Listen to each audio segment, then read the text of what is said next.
Magandang umaga po sa ating lahat. Happy Lord's Day.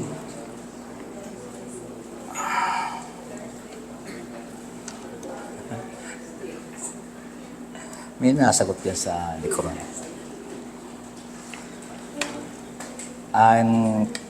Tunay nga na mapalad tayo dahil natapos natin yung aklat ng unang Korinto. Actually, ang atin pong pinag-aralan o in-address for the last ilang buwan din ang ating sermon, natapos lamang tayo sa chapter 15. Actually, yung chapter 15, ipinreach ko yung unang kalahati. At kung matatandaan po natin, yung kalahati naman ay reach ni Pastor Lance nung mismong Resurrection Sunday. Then after nung Resurrection Sunday, supposed to be mayroon pang isang chapter 16. Pero siguro basahin nyo na lang sa inyong mga Bible kasi hindi ko na ginawang sermon kasi mostly ang mga naroroon ay mga tagubilin. Ano po? Kaya hindi ko na ito ginawang sermon.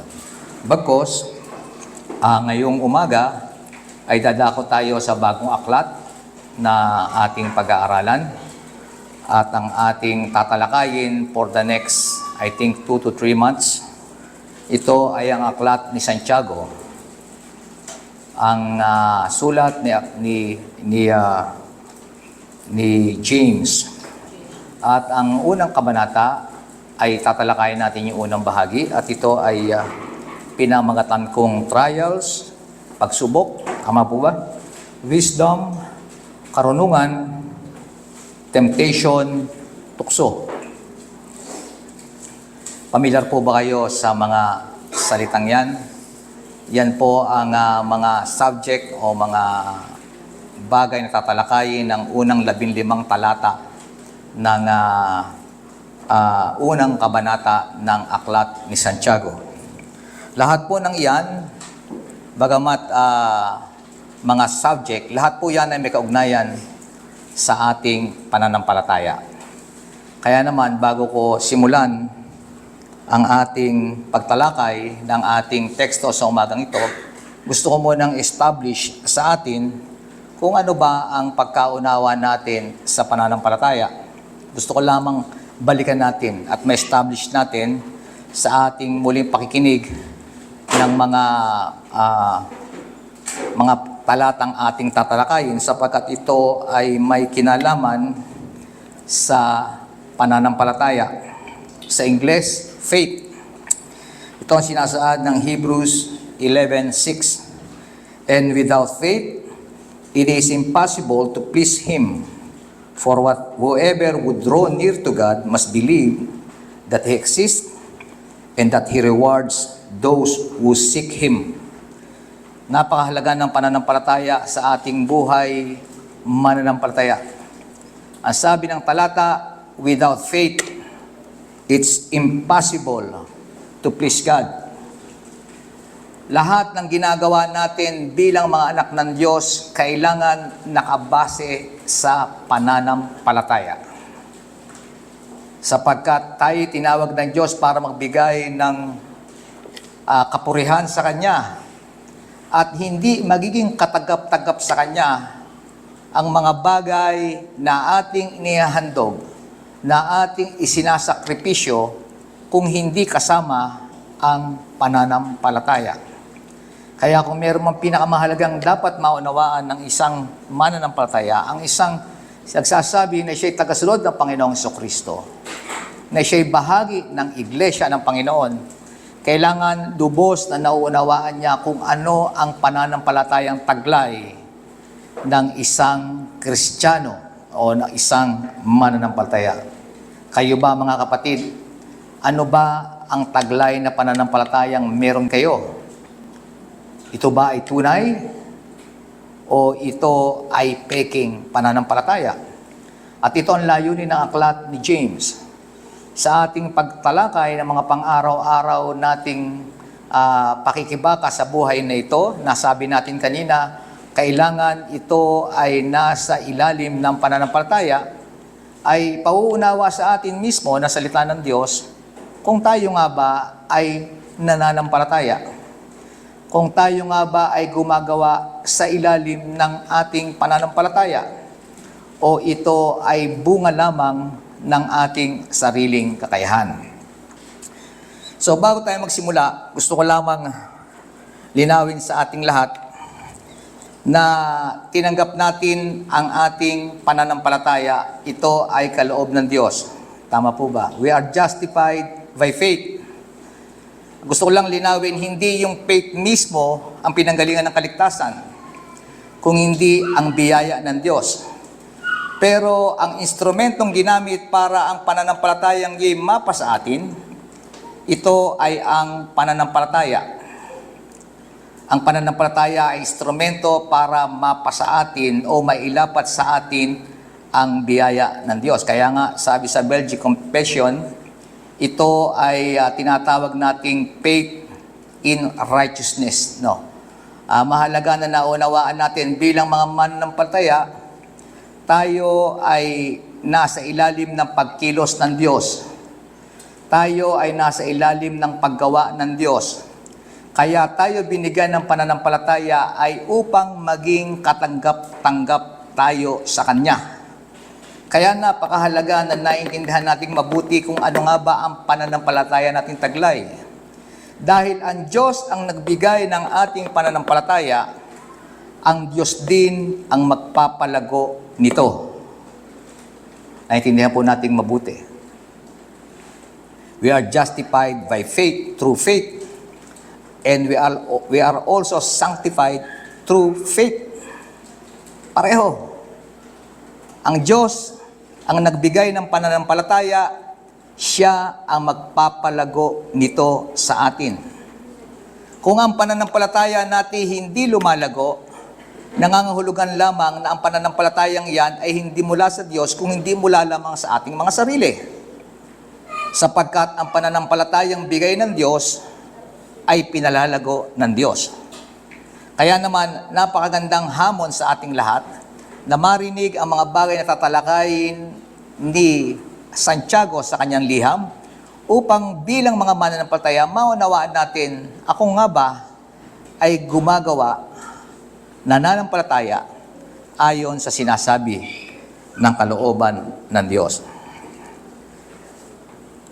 Sa ating magsisimula ng ating tatalakayin, gusto ko munang maunawaan natin o makilala natin muna si James. Sino nga ba si James? O si Santiago sa wikang Tagalog.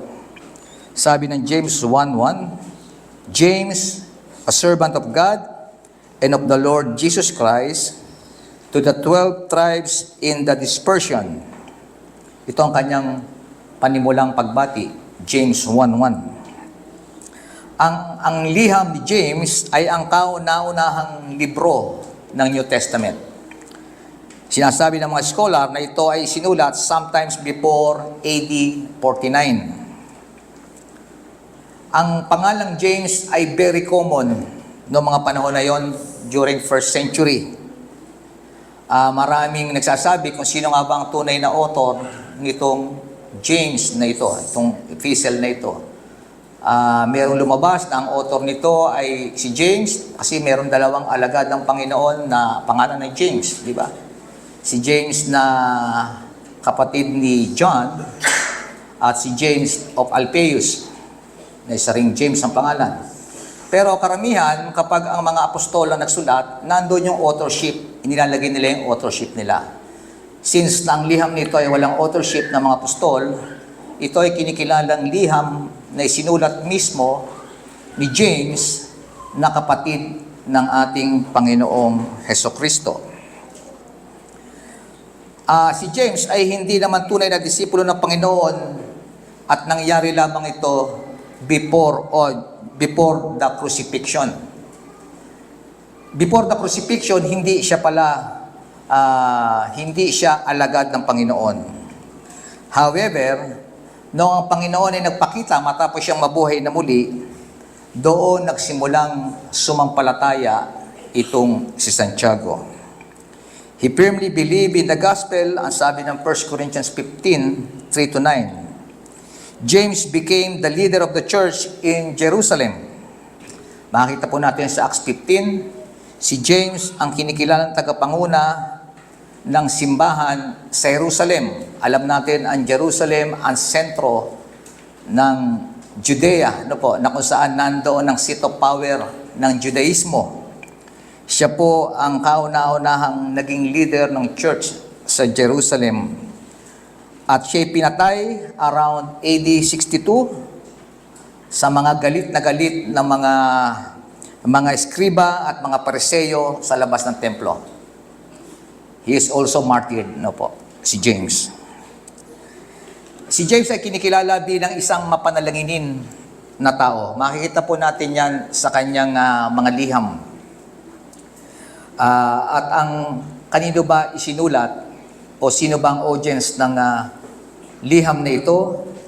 Kinikilala natin na pukit sinabing 12 tribes, hindi po ito sa mga mananampalataya na mga Hudyo. Kung hindi ito kinikilala sa lahat ng mga mananampalataya na ikinalat noong mga panahon na yon na nagdaranas ng mga matitinding pag-uusig. Kaya naman ang liham na ito ni James ay para sa lahat ng mga mananampalataya, including us today, na dumaranas ng mga pagsubok, iba't ibang uri ng pagsubok.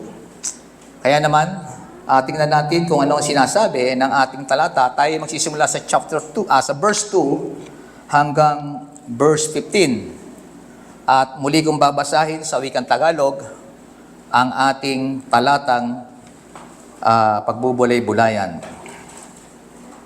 Mga kapatid, ito po ang salita ng Diyos. Mga kapatid, magala kayo kapag kayo'y dumaranas ng iba't ibang uri ng pagsubok. Dapat ninyong malaman na napatatatag ng ating pananampalataya sa pamamagitan ng mga pagsubok. At dapat kayong magpakatatag hanggang wakas upang kayo'y maging ganap at walang pagkukulang. Ngunit kung ang sino man sa inyo ay kulang sa karunungan, humingi siya sa Diyos at siya'y bibigyan, sapagkat ang Diyos ay nagbibigay ng sagana at di nanunumbat. Subalit ang humihingi ay dapat magtiwala sa Diyos at huwag mag-alinlangan, sapagkat ang nag-aalinlangan ay parang alon sa dagat na itinataboy ng hangin kahit saan. Huwag umasang tatanggap ng anuman mula sa Panginoon ang taong pabago-bago ng isip at di alam kung ano talaga ang nais niya. Dapat magalak ang mahirap na kapatid kapag siya'y tinataas ng Diyos at gayon din naman ang mayamang kapatid kapag siya'y ibinababa, sapagkat ang mayaman ay lilipas na gaya ng bulaklak ng damo. Ang damo ay nalalanta sa matinding sikat ng araw, nalalagas ang kanyang mga bulaklak at kumukupas ang kanyang kagandahan. Gayon din naman, ang mayaman ay mamamatay sa gitna ng kanyang mga kaabalahan. Mapalad ang taong nanatiling tapat sa kabila ng mga pagsubok, sapagkat matapos siyang subukin, tatanggap siya ng gantimpala ng buhay na ipinangako ng Panginoon sa mga umiibig sa Kanya. Huwag sabihin ninuman na tinutukso siya ng Diyos kapag siya'y dumaranas ng pagsubok, sapagkat ang Diyos ay hindi maaring matukso at hindi rin naman siya tinutukso ang kahit sino. Ang natutokso ang tao kapag siya'y naaakit at nagpapatangay sa kanyang sariling nasa. Kapag ang nasa ay tumubo at nag-ugat sa kanyang puso, magbubunga ito ng pagkakasala. Kapag ang kasalanan ay lumala, ito'y hahantong sa kamatayan. Ito ang salita ng Diyos. Tayo pong saglit ay manalangin.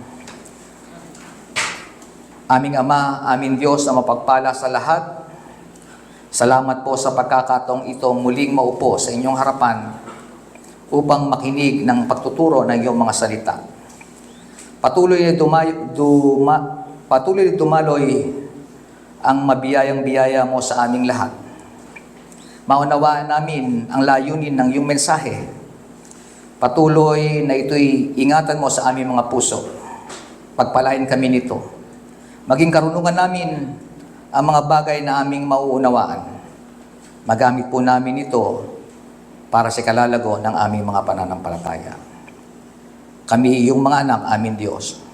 Salamat po sa pangalan ng aming Panginoong Hesus. Amen at Amen. Sabi ko nga kanina, ang title natin ay Trials, Wisdom, and Temptation.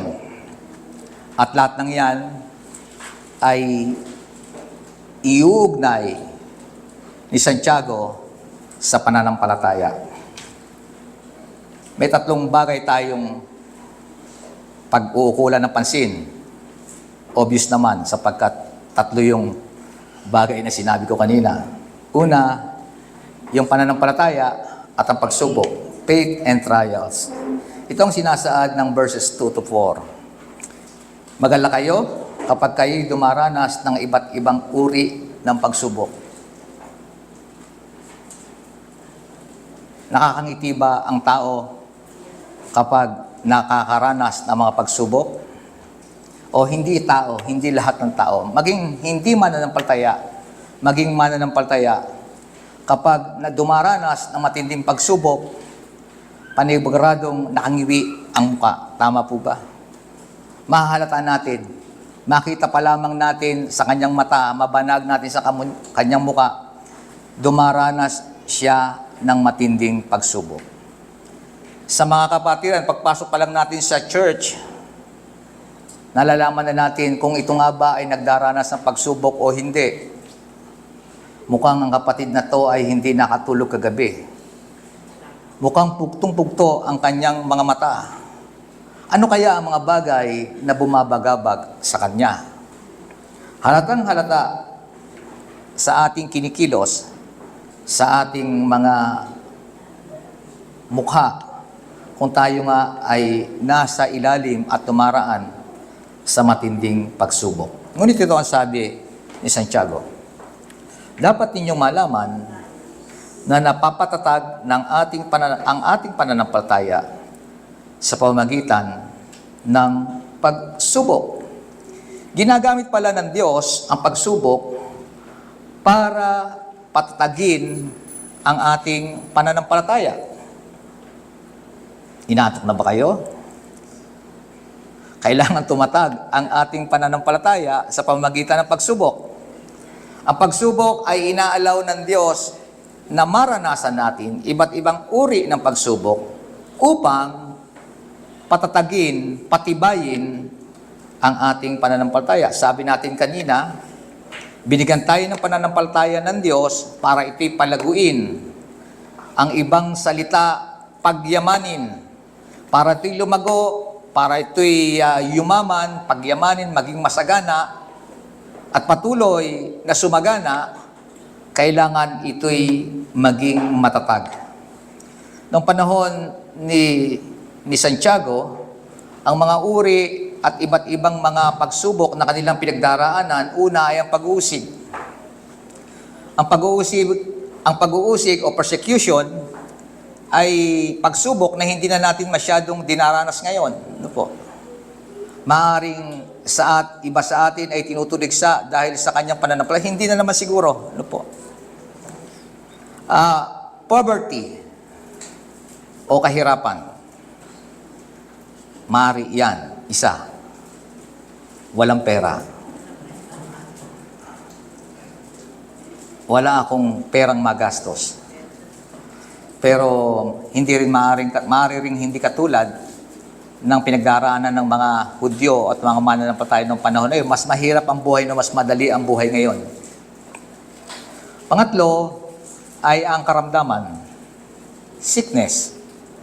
Dahil ng mga panahon na yon ay hindi pa naman uso ang mga ospital, wala pang mercury drug. Kaya naman, ang mga tao ay madaling magkasakit. Ano po? Nagkalat ang mga mikrobyo, ang mga virus, kabi-kabila, hindi pa uso face mask, kaya karamihan sa kanila ay masasakitin. At kapag nagkasakit, tunay na malala. Persecution, poverty, and sickness.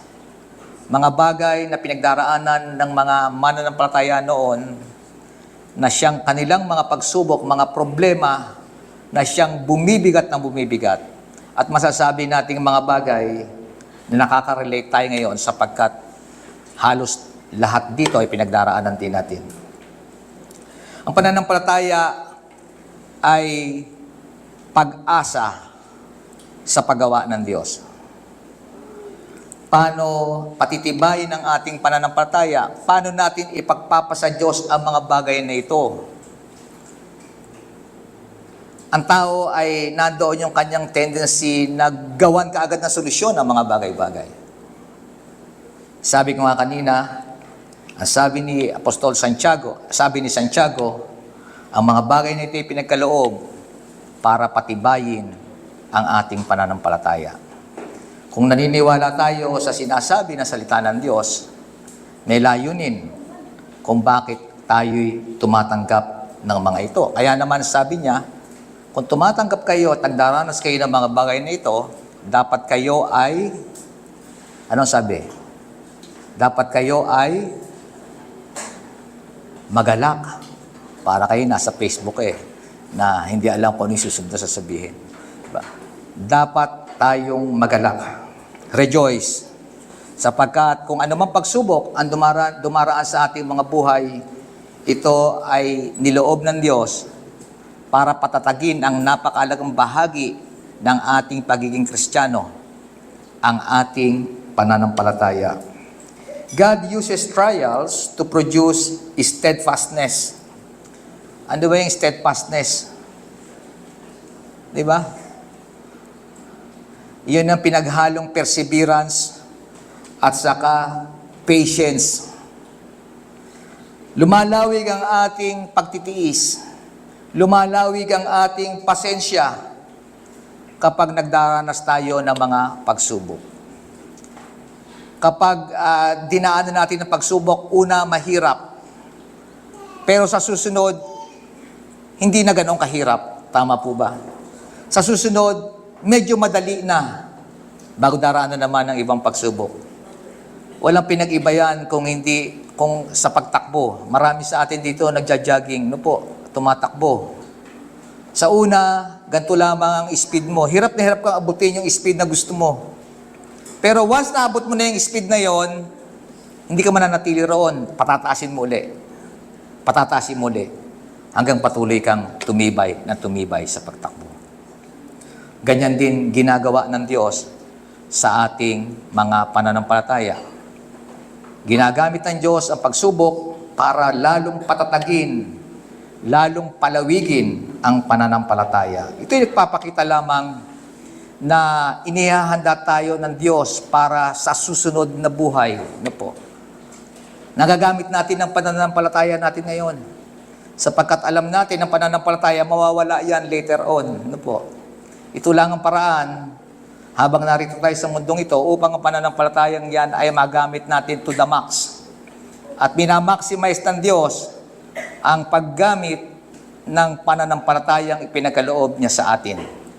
Kaya naman napakahalaga na ito ay tingnan natin sa punto na sinasabi ng Biblia. God uses trials to produce karakter. Alam niyo ba yung salitang integridad? Di ba? Ano ibig sabihin ng integridad? Kapag sinabi natin integrity, it means no compromise. Not giving up. Ito ay isang bagay na hindi nangyayari overnight.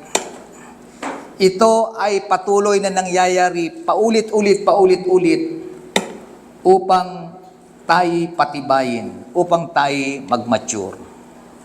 Kailangang padaanin paulit-ulit para lalong tumatag, para masigurado ang paglago. Yun yung integridad. God uses trials to bring fruit into our lives that we might be lacking. Yun sabi niya, dapat kayo magkatatag hanggang wakas upang kayo maging ganap at walang pagkukulang. Nakita niyo po ang pagmamahal ng Diyos sa atin. Hindi lamang pinatatatag ang ating pananampalataya, kung hindi kinukumpleto niya ang lahat ng bagay na kulang tayo. Of course, alam nating lahat na hindi tayo magiging perpekto sa mundong ito. Hindi ito tumatalakay doon sa moral na perpeksyon o moral na kaganapan. Rather, it means wholeness, pagkakumpleto, kabuuan. Gusto ng Diyos maging well-rounded tayong mga believers. Lahat ng aspeto ng ating buhay, balanse. Lahat stable. Kaya mga kapatid, kung tayo dumaranas ng mga pagsubok, tingnan natin ito sa perspektibo ng sinasabi ng salita ng Diyos. Magalak tayo. Kaya bang magalak? Kaya ba? Wala kang makakain kinabukasan? Walang hindi nagdaranas sa atin na walang kakainin kinabukasan. Ang gaganda ng damit natin, ang gaganda ng katawan natin, walang problema sa atin ng ganoon. Pero kung meron man, ang sinasabi sa atin, ipagpasalamat natin yan. Sapagkat yan ang paraan ng Diyos para patatagin ang ating mga pananampalataya. Pangalawa, faith and wisdom. Paano ba natin na-acquire ang wisdom? Sabi ng unang talata, magalak sa pagsubok sapagkat ito ay magpapatibay sa ating pananampalataya at ano magiging resulta? Ang paglago ng ating pananampalataya. Kaya sabi naman ni Santiago, kapag naharap sa pagsubok, hindi lamang dapat kayo magalak. Kailangan natin ang isang mahalagang bagay. Ano? Karunungan. Marami ritong matalino. Karunungan, hindi mula sa atin, kung hindi karunungan na nagmumula sa Diyos. Diba sabi ng Proverbs 1:7, the beginning of wisdom is the fear of the Lord. Wisdom and true philosophy starts with firm knowledge at yung knowledge na yon ay knowledge of God. Sabi ng verse 5, ngunit kung sino man ang sa inyo ay kulang sa karunungan, humingi siya sa Diyos at siya'y bibigyan. Sapagkat ang Diyos ay nagbibigay ng sagana at di nanunumbat. Subalit, ang humingi ay dapat magtiwala sa Diyos at huwag mag-alinlangan. Ito po'y tungkol na sa pananalangin. Sapagkat ang nag-aalinlangan ay parang alon sa dagat na itinataboy ng hangin kahit saan. Huwag umasang tatanggap ng anuman mula sa Panginoon ang taong pabago-bago ang isip at di alam kung ano talaga ang nais niya. Ano ba ang pangako ng text? Kung wala tayong karunungan, huwag tayong magkatubili. At sinisiguro sa atin na salita ng Diyos, bibigyan tayo ng Diyos ng karunungan kung tayo ay hihingi sa Kanya ng may pananampalataya. He gives generously to all and without reproach. Yung sabi ng verse 5. Ang Diyos ay galante sa pagbibigay ng karunungan. Kaya nga lang, hindi mapapasa atin ang karunungan kung hindi naman tayo hihingi. Bakit napakahalaga nito sa ating pagharap sa mga pagsubok? Sapagkat ang karunungan nagmumula sa Diyos ang magbibigay sa atin at nag-enable sa atin upang tama nating may apply ang salita ng Diyos sa ating mga buhay at mga pinagdaraanan. Alam nga natin ang salita ng Diyos, hindi naman natin alam kung paano i-apply. Ang maganda sa salita ng Diyos, alam natin kung paano tama nating i-apply ang salita ng Diyos sa ating mga buhay. Sabi ng salita ng Diyos, dalawang bagay lamang kung paano natin makukuha ang karunungang ito. Una sa lahat, katulad ni James, ano ang sabi niya sa kanyang talata? Humingi tayo. Anong ibig sabihin? Manalangin tayo. Through prayer. kailangan manalangin tayo ng may pananalig. Hindi naman overnight kapag nanalangin ka, bukas nariyan na. Ano po? Mahalaga nananalangin. Kapag tayo nananalangin, kapag tayo tumitigil saglit sa lahat ng ating ginagawa at tayo nananalangin, binibigyan ng Diyos ng kalinawan ang ating mga isip.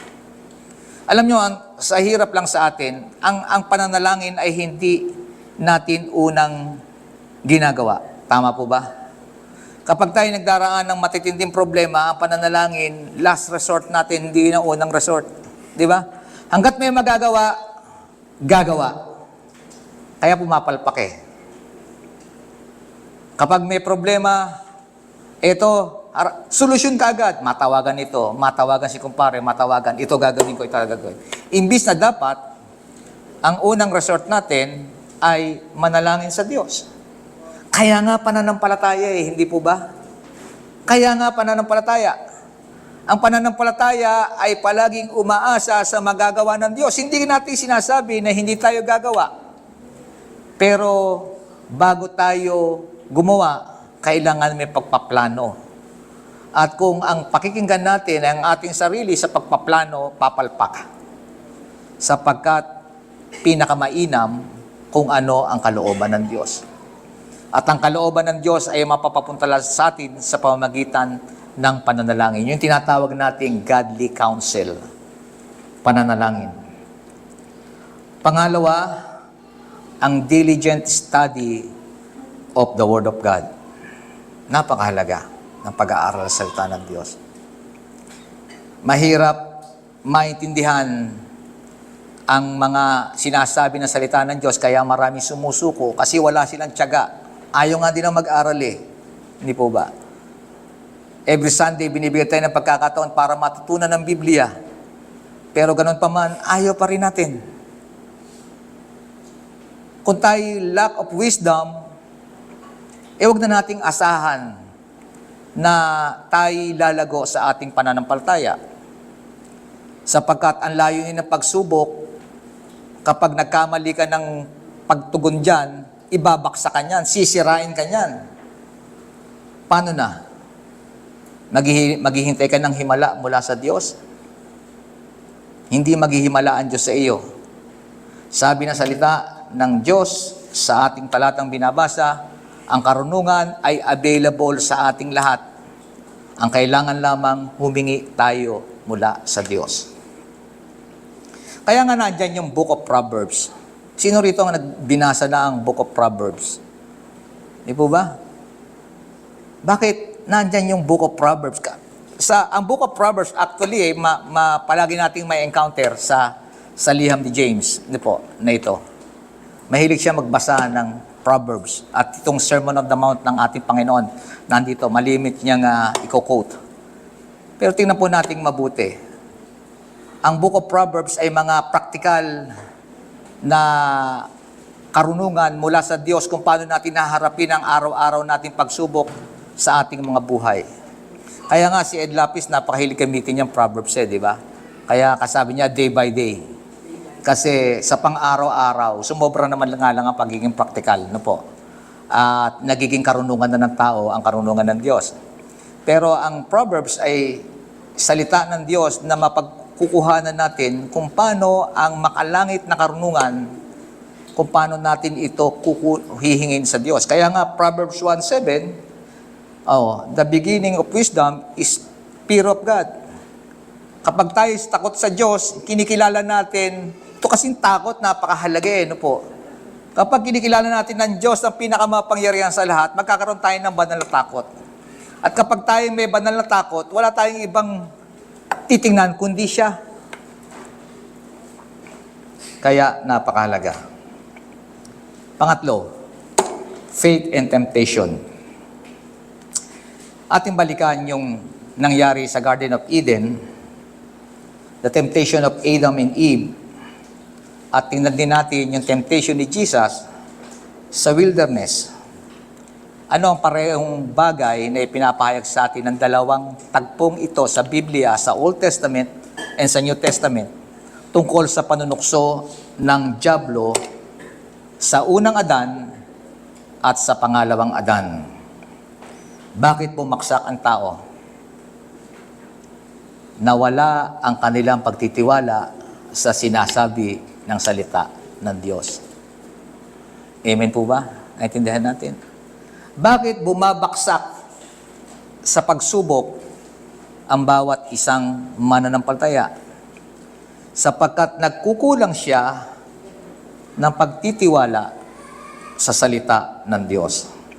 Sabi ng verse 9, dapat magalak ang mahirap na kapatid kapag siya'y itinataas ng Diyos. At gayon din naman ang mayamang kapatid kapag siya'y ibinababa. Sapagkat ang mayaman ay lilipas na gaya ng bulaklak ng damo, ang damo ay nalalanta sa matinding sikat ng araw, nalalagas ang kanyang mga bulaklak, at kumukupas ang kanyang kagandahan. Gayon din naman, ang mayaman ay namamatay sa gitna ng kanyang mga kaabalahan. Bakit biglang pumasok ang mayaman at mahirap? Sa talatang ito, sa mga sinasabing ito ni Santiago sa kanyang liham, doon lang nating maintindihan na ang kahirapan at ang kayamanan ay parehong pagsubok na palaging dumaraan sa ating mga buhay. Amen po ba doon? Lahat ng mga pagsubok, lahat ng problema, palaging may kaugnayan saan? Sa pagiging mahirap at sabi rito pati ang mayaman, pati ang paghawak ng pera o malaking kayamanan ay isa ring pagsubok sa ating lahat. Trials like this must view properly from the perspective of faith. May dumaraan ng mga taong naghihirap at dahil sa paghihirap, gumagawa ng mga bagay na hindi niya dapat gawin. Doon lamang sa mga pangkaraniwang tao, sinisisi niya ang kahirapan niya, kaya siya nakagawa ng ganong krimen. Ano po? Tama po ba? At kapag tayo hindi nag-ingat, maaring masadlak din tayo sa mga bagay na ganon. Mga bagay na ipinasok natin ang sarili natin na nahihirapan na tayong ilabas ang sarili natin mula roon. Dahil sa matinding kahirapan. Paano natin titingnan ito? Pero doon naman sa mga iba na sinasabi nating mayayaman, ang pag-acquire ng kayamanan ay hindi masama. Pero ang pagtatabi ng kayamanan ang masama. Our hope must not place in money, sapagkat ang pera ay patibong para sa mga naghahangad nito. Ninyo ba alam na ang pera ay patibong sa atin? Minsan gustong-gusto natin palaging may pera, pero dapat tayo mag-ingat sapagkat katulad ng kahirapan, ang sobrang pagkahumaling sa kayamanan ay isang patibong at sa lahat ng meron nito tikatago nito, ito'y isang sumpa. May bangkong nagsarang biglang bumagsak ang ekonomiya. Paano na ang pera kung maraming naka-time deposit? Hindi ka patutulugin noon.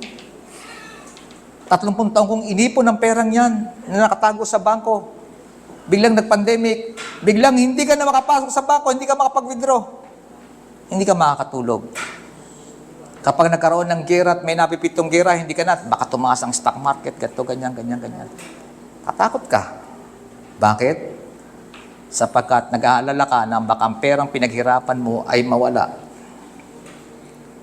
Kapag maraming pera at sagana sa perang isang tao, malayo sa Diyos. Kapag sobra naman ang hirap, malayo rin sa Diyos. Kaya nga sabi ni David, wag mo naman akong paghirapin na sobrang hirap. At wag mo rin naman akong pasaganain na sobrang yaman at baka malimutan ko kayo. Sapagkat yun ang nature ng isang makasalanang tao. Kaya naman, tayong mga mananampalataya, tayong binigyan ng karunungan ng salita ng Diyos, tayong may access mismo sa salita ng Diyos, inaasahan ng Diyos na tayo'y magiging masunurin sa Kanya. Sa lahat ng pagsubok, humingi kayo sa akin ng wisdom para harapin yan. Hindi kayo bibigyan ng Diyos ng pagsubok na hindi nyo kaya.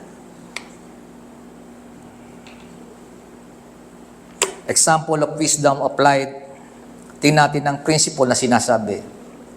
Ang lahat ng kayamanan ay mawawala, sabi ng verse 11. Ano ang application? Dapat tingnan natin ang ating buhay.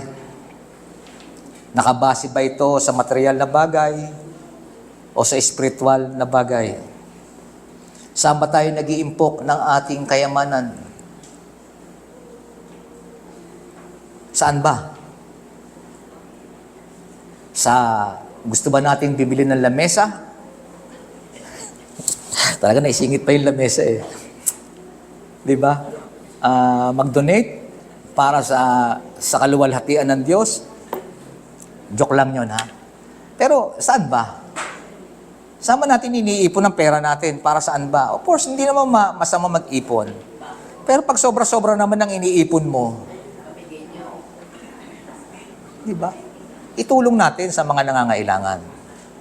At yun naman ang layunin natin sa pagbibigay sa church, di ba? Bakit ba tayo nagkakaloob sa church? Kasi ayaw ng Lord na marami kang pera palagi sa bulsa. Sabi nga nung isang kilalang preacher dito sa Pilipinas, hindi tinitingnan ang binibigay mo.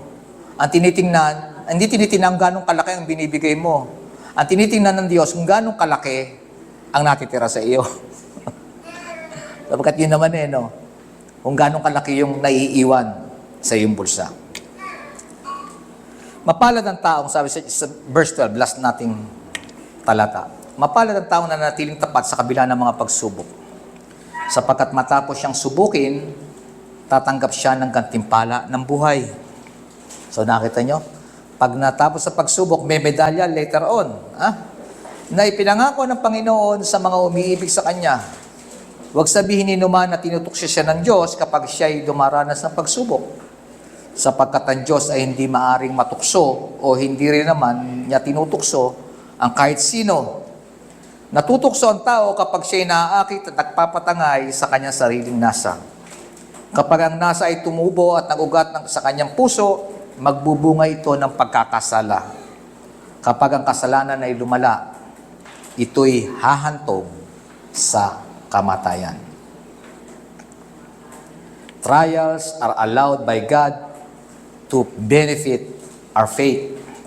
But also, the point of attack by the devil as will always cling to our fleshly desires. Yun ang sinasabi sa atin. May pagsubok. Ang layunin ng Diyos sa pagsubok para tayo itaas.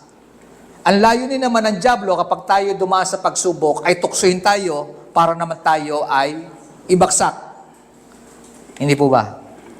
Parehong-pareho sa nangyari kay Adan, kay Eva, at saka sa Ahas. Noong nahulog sa kasalanan si Adan at si Eva, ano ang sabi ni Adan? Yung babaeng ibinigay nyo sa akin. Kaya ako nagkasala. Sabi naman ng babae, nung hirap siya ng Diyos, sabi ni Eva, yung ahas ang tumukso sa akin. Sino nga ba ang may kasalanan? At nakita natin, ang kasalanan ay kanino bumagsak? Kay Adan. Bakit kay Adan? Bakit? Walang pakialam si Adan. Ano po? Hindi nanindigan si Adan. At ganoon din sa atin, binigyan tayo ng Diyos ng kakayahan na labanan ng kasalanan. At alam natin na andyan lamang ang kaaway habang tayo dumadaan sa pagsubok, hindi ganyan ang gagawin mo. Kasi napakadali naman tuksuhin tayo. Bakit? Di ba tayo lahat ay makasalanan? Di ba? Malimit, nananahan pa rin tayo sa sinasabi o nasa ng ating laman. Diniscuss nga kahapon yan, yung mga fleshly desires na yan. Na laging nasa atin, lagi tayo nagdadalawang isip. Bakit? Kasi masarap gawin yung bagay na gusto ng ating laman. Kaya tayo nagdadalawang isip. At alam ni Satan yun. Kapag tayo napatuon sa isang bagay na maganda, gusto ko yan. Magsisimula na maglaro ang isipan mo. Kapag naglalaro na ang isipan mo, nagugustuhan mo yan, dalawa, sinasabi ng Banal na Espiritu, Hindi tama yan. Sinasabi ni Satan, tama yan. Ganyan nangyari kay Eva at kay Adan di ba? Yun ang gawin mo. Ano ang gusto mo? Ang mahalaga kung ano ang gusto mo. Yun ang mahalaga. At doon nga, kapag nahulog sa kasalanan, patay. Kang bata ka. Pero sabi, kapag tayo tumatapat sa kanyang mga pagsubok, minsan, kapag tayo bumaksak dahil sa ating sariling kagagawan, naghahanap tayo ng masisisi. Katulad ni Adan, ni Eva, sa kanang ahas. At minsan, sa atin, ang bumabaksak pa, ang nasisisi natin, ang Diyos. Ang Diyos ang tumukso sa atin. Di ba sabi dito? Kailanman ang Diyos ay hindi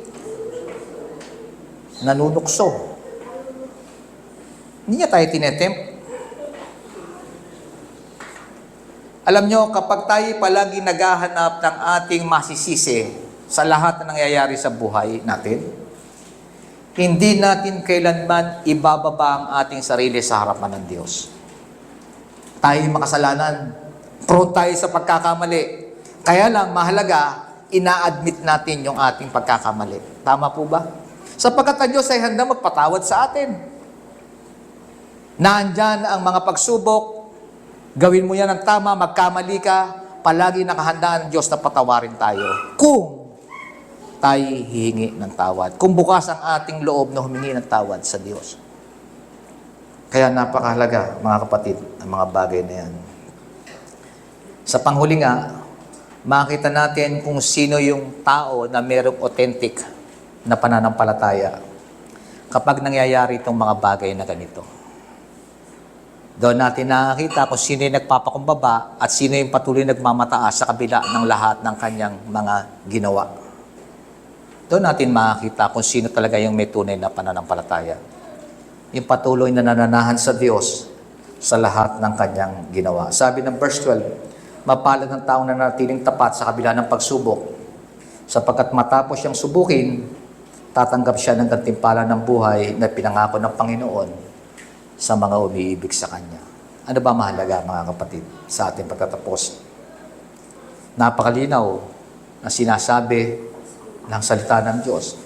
Kung titingnan natin itong statement ni Santiago, ni James, may pagtutulad to doon sa statement ni Matthew sa Matthew 24:13, di ba? Ang magtiyaga hanggang wakas ay maliligtas. Tama po ba? Of course, hindi po ito itong salitang ito ay hindi para sa mga hindi mananampalataya. Ito po ay sinabi sa mga mananampalataya.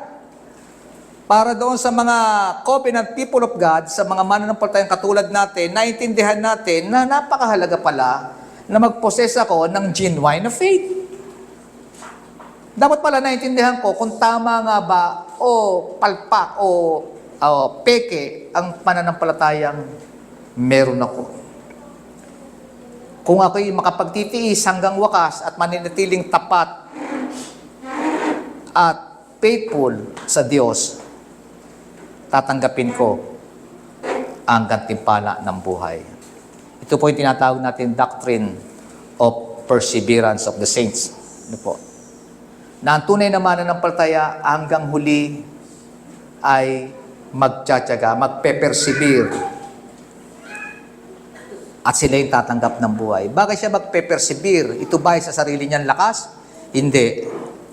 Sapagkat siya ay pananatilihin ng Panginoon. Kung tayo nakakapagtyaga, kung tayo nagiging pasensyoso sa lahat ng ating mga dinaraan ng pagsubok, dapat magalak tayo. Bakit? Ang isang kagalakan na dapat natin kagalak, na lubos natin kagalak, hindi ako pinababayaan ng Diyos. Tama po ba? Sa lahat ng pagsubok na ito, hindi ako pinababayaan ng Diyos. Naunawaan ko na ako'y anak ng Diyos. Sapagkat gano'n naman talaga ang problema. Ngayon, hirap na hirap ka, bukas wala na. Hindi po ba? Ang Diyos ay hindi nagpapabaya sa kanyang mga anak. Iyon ang kanyang pangako. Kaya nga, siya lamang ang ating only comfort in life and in death. Ang ating Panginoon. We know that we have true faith only as we work out our salvation in fear and trembling, resting our hope of salvation on Christ alone. Mahalaga natin, naiintindihan, may tunay akong pananampalataya, nagtsitsaga ako hanggang huli. Ano man ang mangyari, hindi mawawala ang aking pagtitiwala sa Diyos. But those who face trials and in the end fall away demonstrate that they never had true faith from the beginning. Yung magtitiis hanggang mawakas ay maliligtas, hindi po nawawala ang kaligtasan ng iba. Na kapag ikaw ay nahulog at di ka na pagtsika mawawala kaligtasan mo, hindi. Dapat yung maunawaan, simula pa ng una, wala talaga kayong pananampalataya. Amen po ba? Mula pa ng una, hindi kayo tunay na nanampalataya. Akala nyo lang. Kaya, mga kapatid, itong sinasabi, trials, wisdom, and temptation. Pang-araw-araw na dinaraanan natin sa araw-araw nating pamumuhay. Paano tayo nananampalataya sa Diyos? Sa isang linggo, tatalakayin natin ang kabuuan ng chapter 1, proper religion. Tayo po'y manalangin. Salamat po amin Diyos sa mga biyaya ng iyong salitang aming narinig. Salamat po dahil nahamon po ang iyong mga anak sa mga bagay na iyong pinahayag. Hindi po namin makakaya ang mga bagay na ito at may apply palagi sa lahat ng aming pinagdaraanan, sa mga bigat na aming pinagdaraanan. Ngunit umaasa po kami, Panginoon, na katulad na sinasabi ng pangako ng iyong mga salita, hindi mo po kami pababayaan. At patuloy po kami umaasa, Panginoon, na ginagawa mong lahat para kami mapanatili at huwag bumaksak sa aming kalalagayan. Patuloy nawa, Panginoon, na panghawakan namin ang pangako mo. Kayo po ang patuloy na magpalakas sa amin sa lahat ng pagsubok na aming daraanan. Tulungan mo po kami at kahabagan. Sa iyo po kami lamang umaasa.